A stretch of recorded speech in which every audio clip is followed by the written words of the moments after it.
Saygıdeğer izleyicilerimiz, yurt dışında yaşayan tüm vatandaşlarımızı çok yakından ilgilendiren bir konu var. Nedir bu?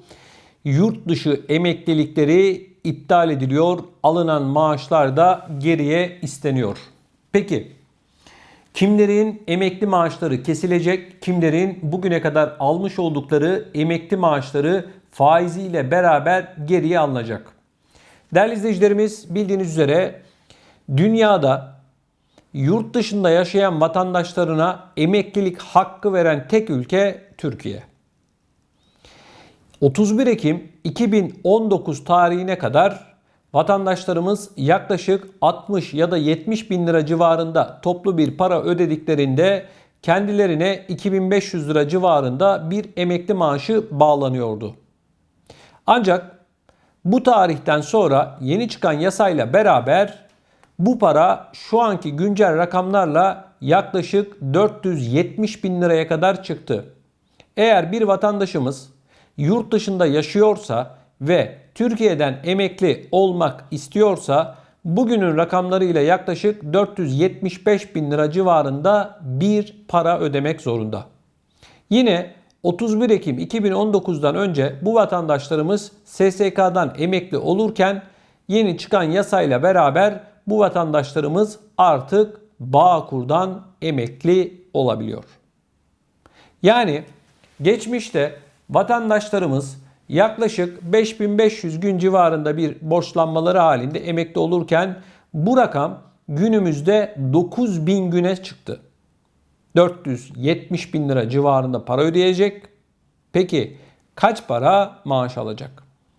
Bir vatandaşımız eğer bu parayı öderse bugünün rakamlarıyla yaklaşık değerli izleyicilerimiz 2000 lira civarında bir emekli maaşı alacak.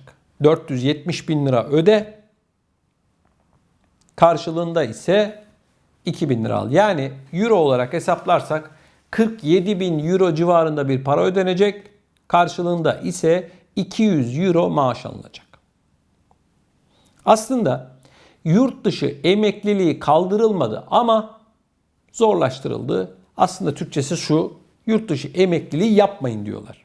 Peki bu videomuzun ana konusuna dönecek olursak, Türkiye'de emekliliği olan yurt dışı borçlanması ya da vatandaşlarımız içerisinde yurt dışında yaşayıp emekli olanların, Türkiye'den emekli olanların hangilerinin emekli maaşları kesilecek?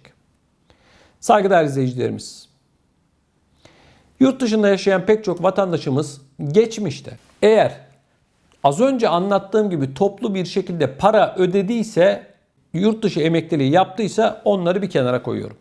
Ama örneğin vatandaşımız Almanya'da, Fransa'da, İsviçre'de, İsveç'te, Norveç'te, dünyanın bir başka ülkesinde yaşıyor.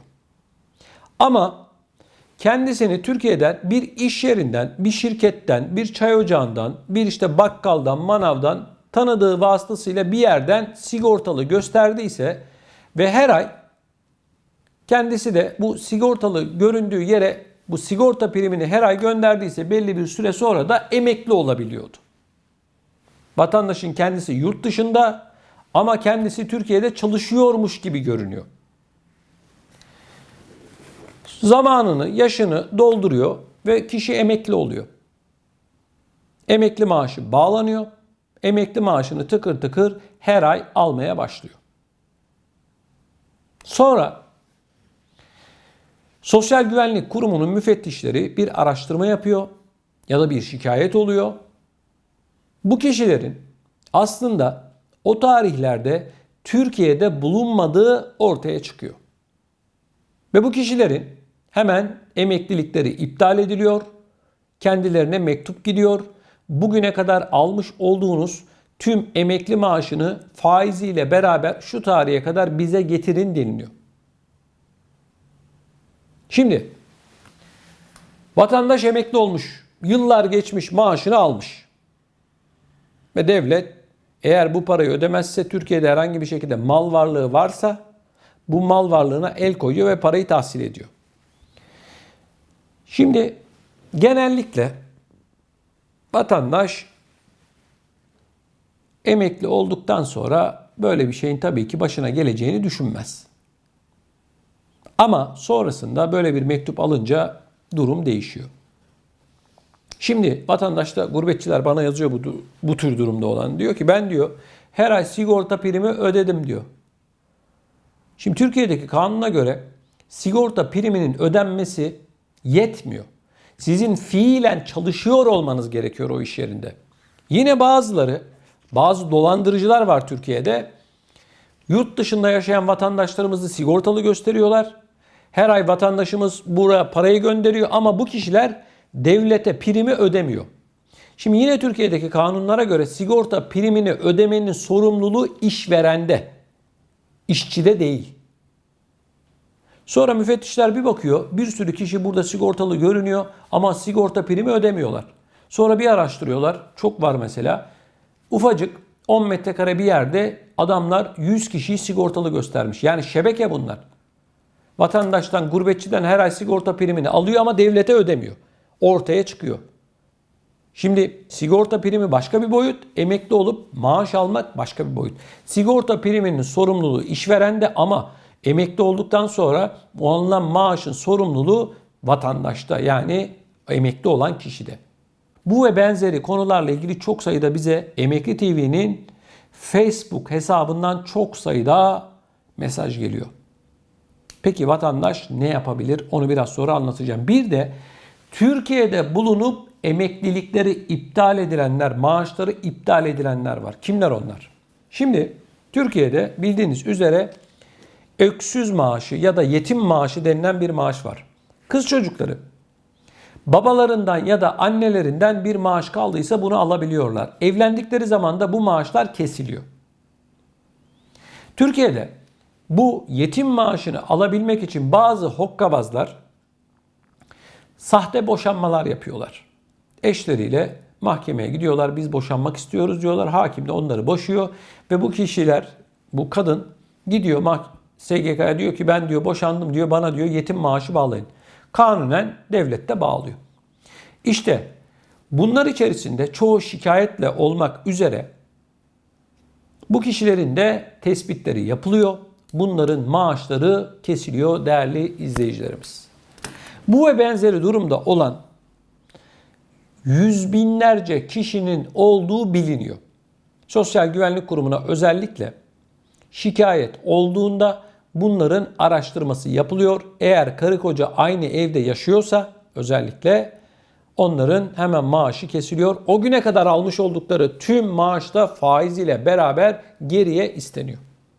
Şimdi Türkiye'de böyle bir haksız kazanç var, hukuksuz kazanç var.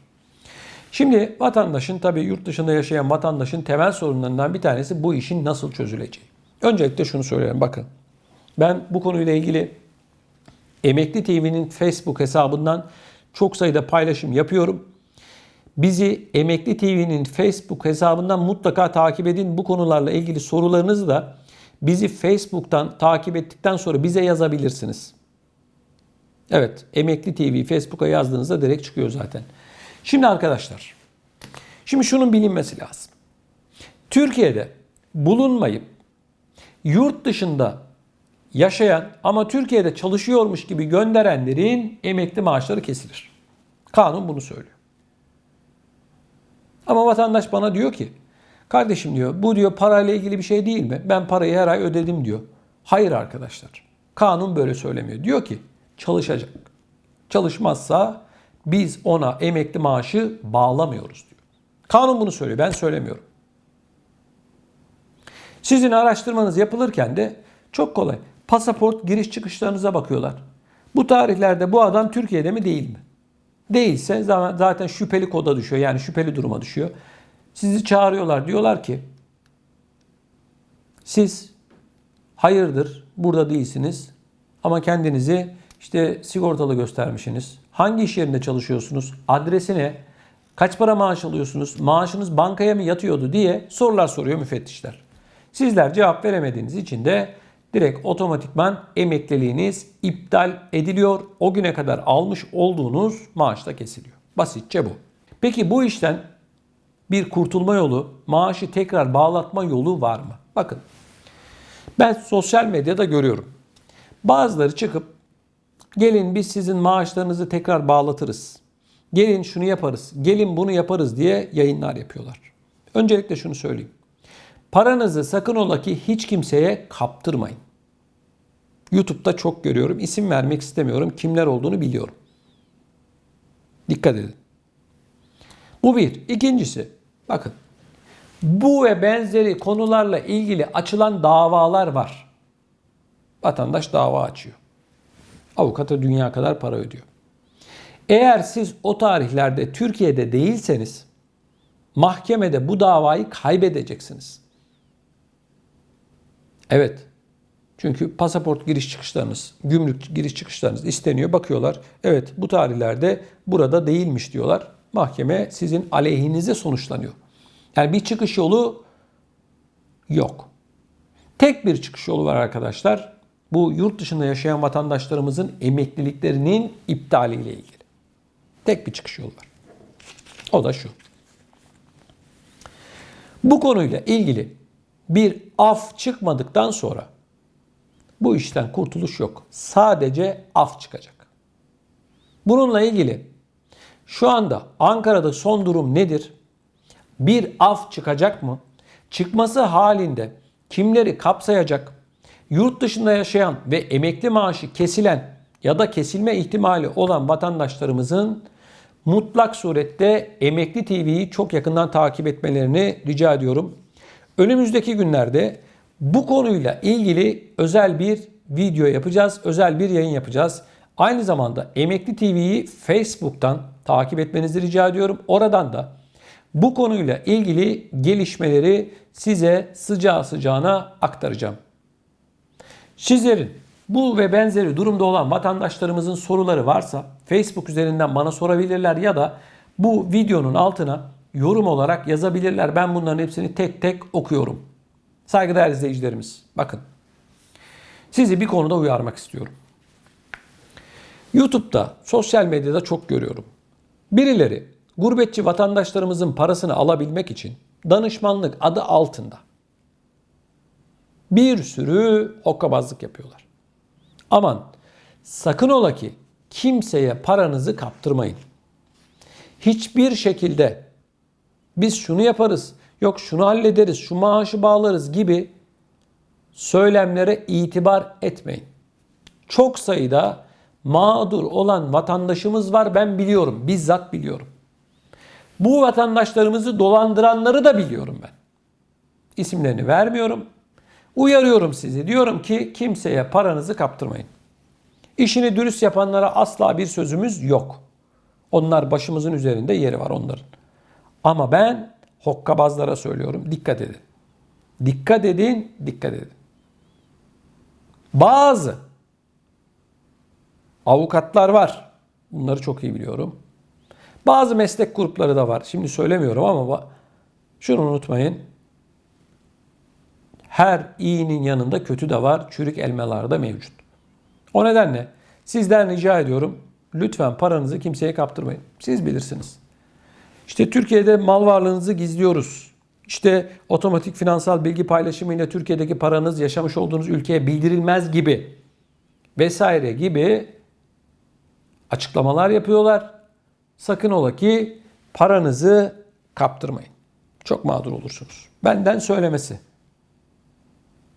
Facebook'tan bu konularla ilgili çok sayıda paylaşım yapıyorum. Mutlaka Facebook'ta, Emekli TV Facebook'tan mutlaka takip edin. Benden söylemez. Sonra Fatih Bey söylemişti dersiniz. Çok mağdur var arkadaşlar. Çok mağdur var. Gurbetçi vatandaşımız güveniyor, inanıyor, parasını veriyor ama sonunda maalesef hüsrana uğruyor. Muhatap bulamıyor ondan sonra. Benden söylemesi, ben uyarıyorum. Beni takip edenler bilir. Ben bu konuları sık sık gündeme getiriyorum ki bizi izlemeyen, sonradan izleyenler olursa paralarını kaptırmasınlar. Sizlerden ricam şu, bu yayınımızı mutlaka çevrenizde bulunan insanlarla paylaşın. Paralarını kimseye kaptırmasınlar. Demedi demeyin. Gurbetçi vatandaşımız gece gündüz çalışıyor. Alın teri döküyor. 3 kuruş para biriktiriyor. Bunu da hokkabazlara kaptırmasın diye söylüyorum bunları. Yoksa para sizin, takdir sizin. Nasıl arzu ederseniz bu şekilde hareket edebilirsiniz.